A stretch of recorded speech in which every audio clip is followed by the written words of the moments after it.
obtain title, and today we're going to go through the closing process, cradle to grave, in what I break down as 10 steps. So this isn't anything that's set in stone. This is just the 10 steps that I like to use when we're referring to the title process.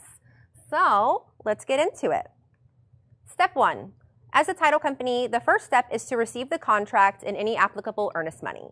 So the first step in buying any property is locating the property and reaching an agreement with the seller on the terms of the sale. So in most situations, buyers, you as the investor, should enter into a written agreement with the seller setting out the terms of the sale, which is commonly referred to as the contract of sale, or just contract for short. In the contract, the seller agrees to sell the property and the buyer agrees to purchase the property upon the terms and conditions contained in the contract.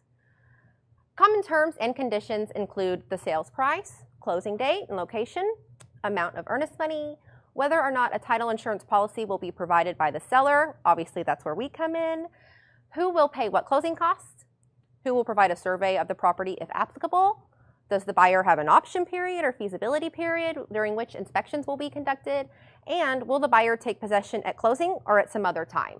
So those are all just kind of really important things that should be addressed when you're filling out a sales contract in the agreement with the seller. So step 2, title examination, also known as abstract of title. What am I saying? What does that mean? So they're interchangeable terms.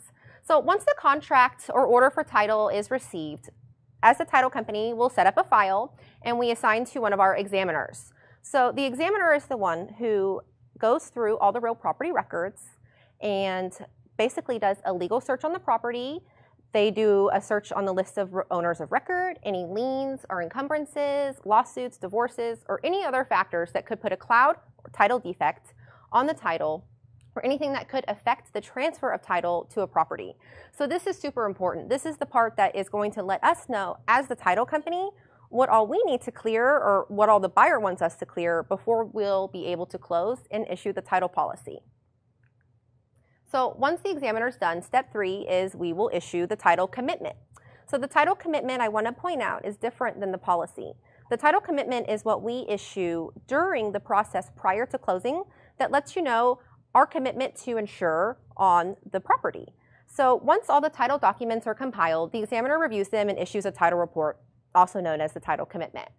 So the title commitment lists any potential issues, exclusions, or exceptions. It also alerts the buyer to issues that exist that could cause problems in the future. Also very important to point out that the title commitment does not guarantee that there are no current issues or that none will arise in the future. So it's really important at this time to make sure that you're reviewing your title commitment, and any questions you have, please get with your title company on. That's what they're there for, and they should be able to help.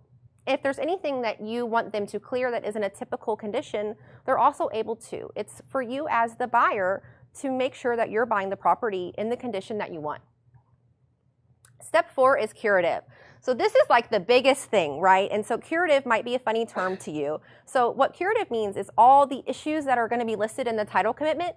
Curative is the process in which the title company goes through to clear all those issues. So we're going to get into some more curative things in some other videos. We'll get into some of the more common issues that you run into as an investor. But basically, in a nutshell, curative is the process in which the title company works on all the items listed in the title commitment that must be cleared from title in order for the title policy to be issued. So curative can include, and is not limited to, potential title defects regarding probate, divorce, liens, breaks in the chain of title ownership, etc.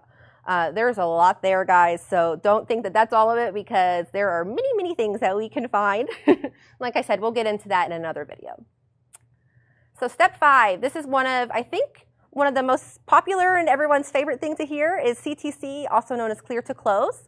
So that's when, as a title company, we let you guys know that we've cleared all the issues that were shown in the title commitment and that we're ready to close whenever the buyer and seller are also ready. So step 6 would be scheduling. So once all the parties to the contract are ready to close, the title company will work with the parties to coordinate closing times and locations. So if the buyers and or sellers are unable to attend a scheduled closing at the title office, there's many alternate arrangements that can be made. For example, you can use a power of attorney, mobile notaries, or even emailing out or mailing out of the documents. So any investor-friendly title company will work with you guys to make sure that we're being as accommodating to both you and the seller as possible. Step 7, preparing the HUD, also known as settlement statement. So I want to point out the HUD settlement statement is the most commonly used form for investor closings. However, if your buyer has a traditional lender, then you're going to have what is called the CD, or closing disclosure. Now, those are all different forms, but they get to the same point. It's a breakdown of all the costs that are related to the transaction. It breaks down who pays for which item, establishes the dollar amount which each party will receive if there's any proceeds being paid out, or pay in if there's anything due at the time of closing. Any transactions that involve a loan, the HUD must be submitted to the lender and approved before the closing can take place. So this is probably one of the most important steps in the process. Definitely, we will be going over how to read a HUD and break all that down as well in another video. Step 8, closing. The closing is the time to sign all the required documents, to make any last-minute adjustments to the documents, and to answer any final questions that the parties may have. So, what it is, you sign your paperwork. And then step 9, funding and recording. So immediately following the closing, unless you have to get funding approval from a lender, the title company will pay all invoices associated with the transaction, pay off the seller's lender if there's a payoff applicable, release any and all proceeds that are payable to the buyer or seller, and record all relevant documents at the appropriate courthouse in the county in which the property is located to finalize the transaction. So proceeds can be picked up, mailed, electronically wired. Generally, at this point, the deal is officially closed, and ownership and possession of the property is transferred from the seller to the buyer. And the very final step, step 10, is for title to issue the actual policy. So within several weeks of the closing, the title policy associated with the transaction are issued and sent to appropriate parties. So whether we're issuing an owner's and a lender's, we will make sure that the owner and lender, if applicable, get a copy of their policy. And we also forward any original documents that we recorded to the buyer or seller or lender.